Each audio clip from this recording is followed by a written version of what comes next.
1947 में आजादी के बाद से ही दो परमाणु संपन्न पड़ोसी देश भारत और पाकिस्तान के रिश्ते तनाव और झगड़ों से भरे रहे हैं।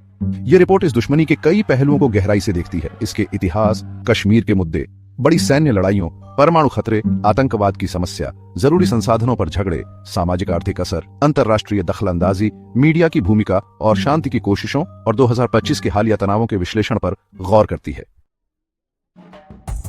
भारत पाकिस्तान झगड़े की जड़ें अंग्रेजी हुकूमत के खत्म होने और उसके बाद हिंदुस्तान के बंटवारे के दर्दनाक वाक्यों से जुड़ी हुई है। अगस्त 1947 में अंग्रेजी राज के खत्म होने के बाद ब्रिटिश इंडिया दो आजाद मुल्कों में बंट गया, ज्यादातर हिंदुओं वाला हिंदुस्तान और ज्यादातर मुसलमानों वाला पाकिस्तान। ये बंटवारा ज्यादातर धर्म के आधार पर हुआ, जो ब्रिटिश इंडिया के प्रांतों पर लागू हुआ। हालांकि इसे लागू करना बहुत पेचीदा था और इसके बहुत बुरे नतीजे निकले। नई अंतर्राष्ट्रीय सीमा, जिसे रेड क्लिफ लाइन कहते हैं, बहुत जल्दबाजी में बनाई गई थी। इस प्रक्रिया में अक्सर मौजूदा आबादी के बंटवारे, भौगोलिक स्थिति या स्थानीय लोगों की भावनाओं पर ठीक से ध्यान नहीं दिया गया, जिसकी वजह से समुदायों और इलाकों का मनमाना बंटवारा हुआ और आगे चलकर झगड़ों की नींव पड़ गई। अंग्रेजों के जाने और उस समय के राजनीतिक हालात के चलते हुए बंटवारे के फैसले ने अनजाने में ही सामुदायिक तनाव को कम करने के बजाय फौरन और लंबे समय तक चलने वाले झगड़े की स्थिति पैदा कर दी, जबकि इसका मकसद इन तनावों को दूर करना था। बांटने के इस काम ने इतिहास के सबसे बड़े और सबसे हिंसक पलायन में से एक को जन्म दिया। लाखों हिंदू, सिख और मुसलमान खुद को नई बनी सीमाओं के गलत तरफ पाए, जिससे उन्हें अपने तयशुदा वतन की खतरनाक यात्रा करने के लिए मजबूर होना पड़ा। इस सामूहिक विस्थापन के साथ ही भयानक सांप्रदायिक हिंसा हुई, जिसमें कई लाख से लेकर 10 लाख से ज्यादा लोगों की मौत का अनुमान है। साथ ही व्यापक अत्याचार हुए, जिनमें नरसंहार, अपहरण और यौन हिंसा शामिल है।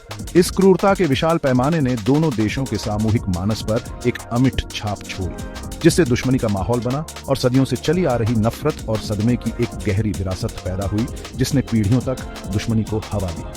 ये विरासत केवल एक ऐतिहासिक फुटनोट नहीं है, ये भारत और पाकिस्तान दोनों के राजनीतिक विमर्श और सामूहिक स्मृति में एक सक्रिय और भावनात्मक तत्व बना हुआ है। राष्ट्रवादी भावनाओं को भड़काने और चल रही दुश्मनी को सही ठहराने के लिए अक्सर इसका इस्तेमाल किया जाता है, जिससे संघर्ष समाधान के तर्कसंगत प्रयास जटिल हो जाते हैं। आजादी मिलने के कुछ ही महीनों में पहला भारत पाकिस्तान युद्ध शुरू हो गया, जो जम्मू कश्मीर रियासत पर केंद्रित था। यह मुस्लिम बहुल राज्य एक हिंदू राजा महाराजा हरि सिंह के शासन में शुरू में आजाद रहना चाहता था। भारत या पाकिस्तान में शामिल होने में झिझक रहा था। हालांकि पाकिस्तान से पश्तून कबायलियों के हमले ने, जिसमें पाकिस्तानी हुकूमत के कुछ लोगों का समर्थन होने का आरोप था, महाराजा हरि सिंह को भारत से सैन्य सहायता मांगने के लिए मजबूर किया। इस मदद के बदले में उन्होंने अक्टूबर 1947 में भारत में विलय पत्र पर हस्ताक्षर किए। इसके बाद का युद्ध 1948 तक चला, जो संयुक्त राष्ट्र द्वारा कराए गए युद्ध विराम के साथ समाप्त हुआ। इस समझौते ने कश्मीर को एक युद्ध विराम रेखा से विभाजित कर दिया, जिसे बाद में नियंत्रण रेखा या एलओसी का नाम दिया गया। भारत ने लगभग 2/3 क्षेत्र पर नियंत्रण हासिल कर लिया, जिसमें जम्मू, कश्मीर घाटी और लद्दाख शामिल थे, जबकि पाकिस्तान ने पश्चिमी और उत्तरी हिस्सों पर नियंत्रण कर लिया, जिसे वह आजाद जम्मू और कश्मीर या एजेके और गिलगित बाल्टिस्तान कहता है। उस समय एक संयुक्त राष्ट्र प्रस्ताव में कश्मीर के लोगों को अपना भविष्य खुद तय करने देने के लिए जनमत संग्रह का आह्वान किया गया था। हालांकि यह वोट कभी नहीं हुआ, मुख्य रूप से भारत और पाकिस्तान के बीच पूर्व शर्तों, खासकर क्षेत्र के सैन्यकरण को लेकर लगातार असहमति के कारण। इस शुरुआती संघर्ष से कश्मीर विवाद के अनसुलझे रहने ने टकराव का एक ऐसा पैटर्न स्थापित कर दिया, जिसने आने वाले दशकों तक भारत पाकिस्तान संबंधों को परिभाषित किया, कश्मीर को विवाद के मुख्य बिंदु के रूप में मजबूत किया और सैन्य जुड़ाव और अक्सर अप्रभावी अंतर्राष्ट्रीय हस्तक्षेप के लिए मिसाल कायम की। जम्मू और कश्मीर का झांकता इंडिया और पाकिस्तान के बीच दुश्मनी का सबसे बड़ा और उलझा हुआ मुद्दा है। इसकी मुश्किल इसके अलग अलग इतिहास, राजनीतिक हालत और गंभीर मानवाधिकार की चिंताओं से और बढ़ती है। भारत और पाकिस्तान दोनों ही पूर्व रियासत जम्मू कश्मीर पर अपना अपना दावा जताते हैं। 1947 के विभाजन के बाद से ही ये क्षेत्र विवाद का मुख्य केंद्र रहा है। पाकिस्तान का दावा मुख्य रूप से इस क्षेत्र की मुस्लिम बहुल आबादी और आत्मनिर्णय के सिद्धांत पर आधारित है और अक्सर संयुक्त राष्ट्र द्वारा अनिवार्य जनमत संग्रह का जिक्र करता है। इसके विपरीत भारत का दावा अक्टूबर 1947 में महाराजा हरि सिंह द्वारा हस्ताक्षरित विलय पत्र पर आधारित है, जिसने राज्य को कानूनी रूप से भारत में मिला दिया था। भारत जम्मू कश्मीर को अपने क्षेत्र का अभिन्न और अविभाज्य अंग मानता है। 1971 के युद्ध के बाद हस्ताक्षरित 1972 के शिमला समझौते ने दोनों देशों को कश्मीर सहित सभी लंबित मुद्दों को द्विपक्षीय बातचीत के माध्यम से हल करने के लिए प्रतिबद्ध किया। कश्मीर विवाद में तीसरे पक्ष की मध्यस्थता का विरोध करने के लिए भारत अक्सर इस समझौते का हवाला देता है। हालांकि पाकिस्तान अंतर्राष्ट्रीय मंचों पर इस मुद्दे को उठाता रहता है और अपनी स्थिति के लिए वैश्विक हस्तक्षेप और समर्थन चाहता है। ये अपूरणीय दावे कश्मीर संघर्ष की नींव बनाते हैं और इसे दोनों देशों के बीच दुश्मनी का मुख्य कारण बनाते हैं। इंडियन कॉन्स्टिट्यूशन का आर्टिकल 370 जम्मू एंड कश्मीर को स्पेशल स्टेटस देता था, मतलब स्टेट का अपना कॉन्स्टिट्यूशन, फ्लैग और लेजिस्लेटिव इंडिपेंडेंस था, सिर्फ defence, foreign affairs and communications में नहीं। द 5th of August 2019 को प्राइम मिनिस्टर नरेंद्र मोदी जी की गवर्नमेंट ने आर्टिकल 370 हटा दिया। ये बहुत बड़ा और कंट्रोवर्शियल फैसला था। इस डिसीजन ने जम्मू एंड कश्मीर का स्पेशल स्टेटस खत्म कर दिया और स्टेट को 2 यूनियन टेरिटोरीज में बांट दिया, जम्मू एंड कश्मीर और लद्दाख। इंडियन गवर्नमेंट ने कहा कि कश्मीर को पूरी तरह इंडिया में इंटीग्रेट करने, इकोनॉमिक डेवलपमेंट लाने, सेपरेटिज्म और टेररिज्म खत्म करने और सभी फेडरल लॉज लागू करने के लिए यह जरूरी था। पाकिस्तान ने इंडिया के इस एक्शन की निंदा की। उनके हिसाब से ये यूएन सिक्योरिटी काउंसिल रेजोल्यूशंस, सिमला अकॉर्ड जैसे अग्रीमेंट्स और रीजन के डेमोग्राफिक कंपोजिशन और डिस्प्यूटेड स्टेटस को बदलने की गलत कोशिश थी। इस रेवोकेशन के पहले और बाद इंडियन एडमिनिस्ट्रेड कश्मीर में सिक्योरिटी बहुत टाइट कर दी गई। कम्युनिकेशंस बंद कर दिए गए, हजारों पॉलिटिकल लीडर्स और एक्टिविस्ट्स को डिटेन किया गया और सिविल लिबर्टीज पर पाबंदियां लगाई गई। सितंबर 2024 में इंडियन एडमिनिस्ट्रेड कश्मीर में लेजिस्लेटिव इलेक्शंस हुए। कुछ एनालिसिस के मुताबिक लोगों ने रेवोकेशन को रिजेक्ट कर दिया, लेकिन इंडियन गवर्नमेंट ने इलेक्शंस को नॉर्मलसी और डेमोक्रेसी की तरफ एक सक्सेसफुल स्टेप बताया। इंडिया ने आर्टिकल 370 हटाने को नेशनल इंटीग्रेशन और प्रोग्रेस का कदम बताया, लेकिन इंटरनेशनली कश्मीर डिस्प्यूट पर फिर से ध्यान गया। पाकिस्तान और बहुत से कश्मीरी लोगों को लगता है कि ये स्टेटस को बदलने की एग्रेसिव कोशिश है जो फ्यूचर बिलैटरल रेजोल्यूशन फ्रेमवर्क को अंडरमाइन कर सकती है। कश्मीर में इतने लंबे समय से चल रहे झगड़े और फौज की भारी मौजूदगी की वजह से लाइन ऑफ कंट्रोल के दोनों तरफ इंसानी हिकूकों के बारे में बहुत चिंता है, जिसके बारे में कई अंतर्राष्ट्रीय संस्थाओं ने लिखा है। Indian administered Kashmir, amnesty international और ह्यूमन राइट्स वॉच जैसी अंतर्राष्ट्रीय मानवाधिकार संस्थाएं और यूएन के संगठन भी इंडियन एडमिनिस्ट्रेड कश्मीर में मानवाधिकारों की स्थिति पर लगातार गंभीर चिंता जताते रहे हैं। इनमें मीडिया की आजादी और बोलने की आजादी को दबाने के आरोप शामिल हैं। पत्रकारों को परेशान किया जाता है और डराया धमकाया जाता है। बिना मुकदमे के लोगों को हिरासत में रखने, गैर कानूनी तरीके से लोगों को पकड़ने, बिना मुकदमे की हत्या करने, यातना देने और गायब कर देने की खबरें आती रहती हैं। हाँ, विडोज शब्द बहुत ही दुखद है। इसका इस्तेमाल उन महिलाओं के लिए किया जाता है जिनके पति जबरन गायब कर दिए गए हैं और उनका कुछ पता नहीं है। गैर कानूनी गतिविधियां, रोकथाम अधिनियम, सशस्त्र बल, जम्मू और कश्मीर विशेष अधिकार अधिनियम और जम्मू और कश्मीर लोक सुरक्षा अधिनियम जैसे कानूनों की बहुत आलोचना हुई है, क्योंकि ये कानून सुरक्षा बलों को बहुत अधिकार देते हैं और ऐसा माहौल बनाते हैं जहां मुकदमा चलाना लगभग नामुमकिन है, जिससे ये ज्यादतियां होती हैं। बताया जाता है कि 2019 में धारा 317 हटाए जाने के बाद मानवाधिकारों का उल्लंघन और बीआरएच गया, जिससे 150 दिनों तक संचार बंद रहा। लोगों को बड़े पैमाने पर हिरासत में लिया गया और विरोध करने वालों पर सख्त कार्रवाई की गई। पाकिस्तान एडमिनिस्ट्रेड कश्मीर में भी मानवाधिकारों के उल्लंघन की खबरें आई हैं। Centre for strategic and contemporary research के अनुसार 2012 की यूएनओएचसीएचआर रिपोर्ट में कई उल्लंघनों का जिक्र किया गया है, जैसे कि संवैधानिक प्रावधान जो धार्मिक अल्पसंख्यकों पर अत्याचार करने का रास्ता खोल सकते हैं और अभिव्यक्ति और संगठन की आजादी पर बहुत सारी पाबंदियां। रिपोर्ट में बताया गया है कि आजाद कश्मीर में मीडिया संस्थानों को कुछ भी छापने के लिए कश्मीर काउंसिल और कश्मीर मामलों के मंत्रालय से अनुमति लेनी पड़ती है, जो सरकार के नियंत्रण को दिखाता है। बताया जाता है कि पाकिस्तान आतंकवाद विरोधी अधिनियम का दुरुपयोग राजनीतिक कार्यकर्ताओं और जमीन के अधिकारों के लिए विरोध करने वालों के खिलाफ भी किया गया है।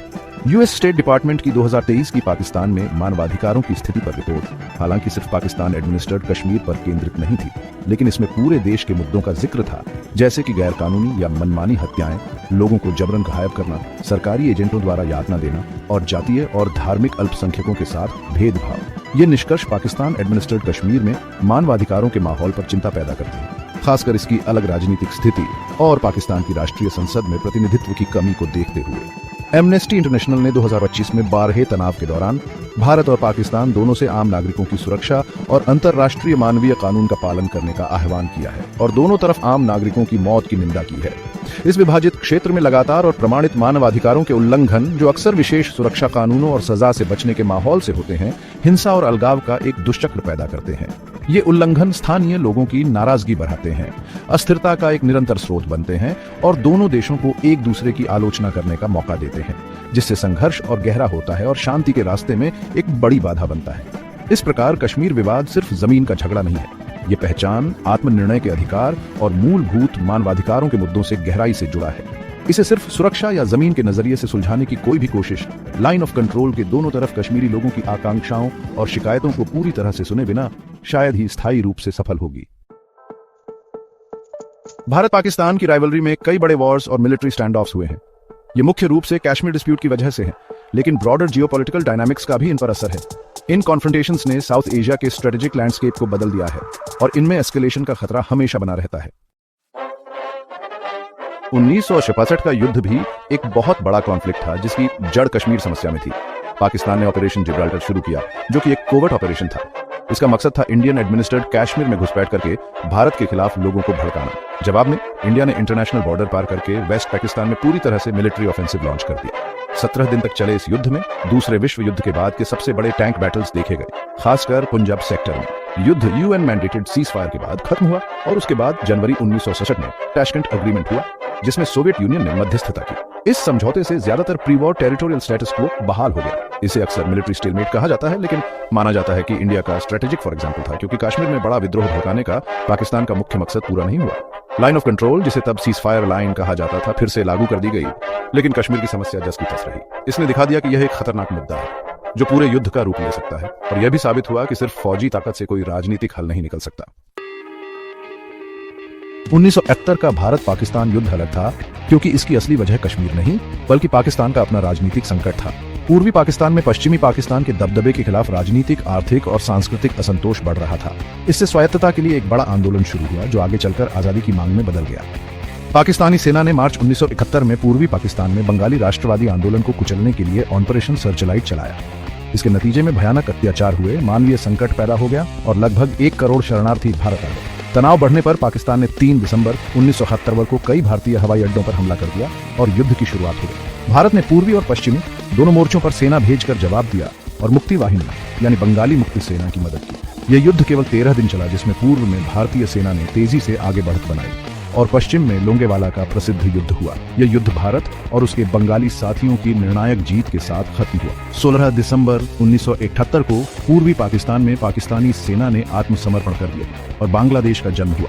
90,000 से ज्यादा पाकिस्तानी सैनिकों को भारत ने युद्धबंदी बना लिया। इसके बाद जुलाई 1972 में भारतीय प्रधानमंत्री इंदिरा गांधी और पाकिस्तानी राष्ट्रपति जुल्फिकार अली भुट्टो ने शिमला समझौते पर हस्ताक्षर किए, जिसमें युद्ध के बाद के मामलों को सुलझाया गया। दोनों देशों ने आपसी बातचीत से अपने मतभेदों को सुलझाने और कश्मीर में युद्ध विराम रेखा का सम्मान करने पर सहमति जताई, जिसका नाम बदलकर नियंत्रण रेखा कर दिया गया। 1971 के युद्ध ने दक्षिण एशिया में शक्ति संतुलन को भारत के पक्ष में बदल दिया। कारगिल युद्ध मई और जुलाई 1999 के बीच लड़ा गया एक सीमित लेकिन तीव्र संघर्ष था जो भारतीय प्रशासित जम्मू और कश्मीर के कारगिल जिले में केंद्रित था। यह तब शुरू हुआ जब पाकिस्तानी सेना के नियमित सैनिकों और आतंकवादियों ने नियंत्रण रेखा पार करके घुसपैठ की और शिमला समझौते द्वारा स्थापित नियंत्रण रेखा की पवित्रता का उल्लंघन करते हुए भारतीय क्षेत्र में रणनीतिक ऊंचाई वाले स्थानों पर कब्जा कर लिया। यह घुसपैठ रणनीतिक रूप से सियाचिन ग्लेशियर को जाने वाली भारतीय आपूर्ति लाइनों को काटने, लद्दाख को अलग थलग करने और भारत को दबाव में बातचीत करने के लिए मजबूर करके कश्मीर विवाद का अंतर्राष्ट्रीयकरण करने के उद्देश्य से की गई थी। भारत ने ऑपरेशन विजय नामक एक बड़े पैमाने पर सैन्य और राजनयिक आक्रमण के साथ जवाब दिया। इसमें घुसपैठियों को ऊबड़ खाबड़ पहाड़ी इलाके से हटाने के लिए समन्वित हवाई, तोपखाने और पैदल सेना के अभियान शामिल थे। रणनीतिक चोटियों जैसे टोलोलिंग, टाइगर हिल और पॉइंट 474, जिसे बत्रा टॉप भी कहा जाता है, के लिए महत्वपूर्ण लड़ाइयां लड़ी गई। युद्ध का समापन भारत की जीत के साथ हुआ क्योंकि उसकी सेना ने सभी कब्जे वाले क्षेत्रों को सफलतापूर्वक पुनः प्राप्त कर लिया। महत्वपूर्ण अंतर्राष्ट्रीय राजनयिक दबाव, विशेष रूप से संयुक्त राज्य अमेरिका से, ने पाकिस्तान को नियंत्रण रेखा के भारतीय हिस्से से अपनी सेना वापस लेने के लिए मजबूर करने में महत्वपूर्ण भूमिका निभाई।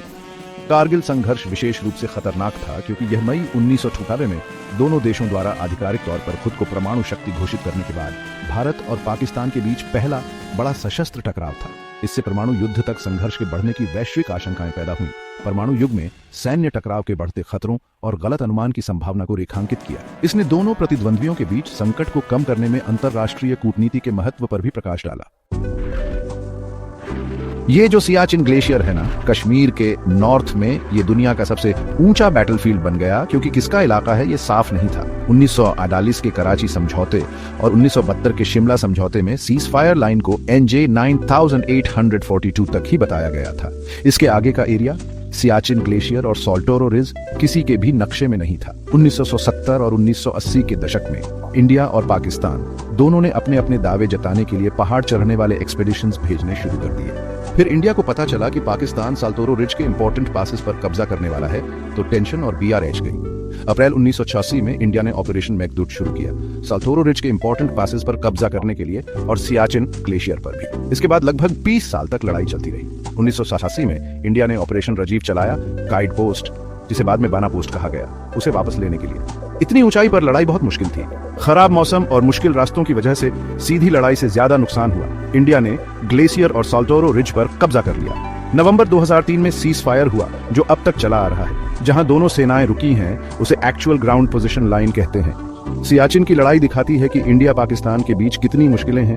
दोनों देशों ने ऐसे इलाके के लिए बहुत ज्यादा रिसोर्सेज खर्च कर दिए, जिसकी कोई खास वैल्यू नहीं है, बस अपनी ताकत दिखाने और देश के नाम के लिए। पाकिस्तानी सेना के लिए ये बहुत बड़ी हार थी।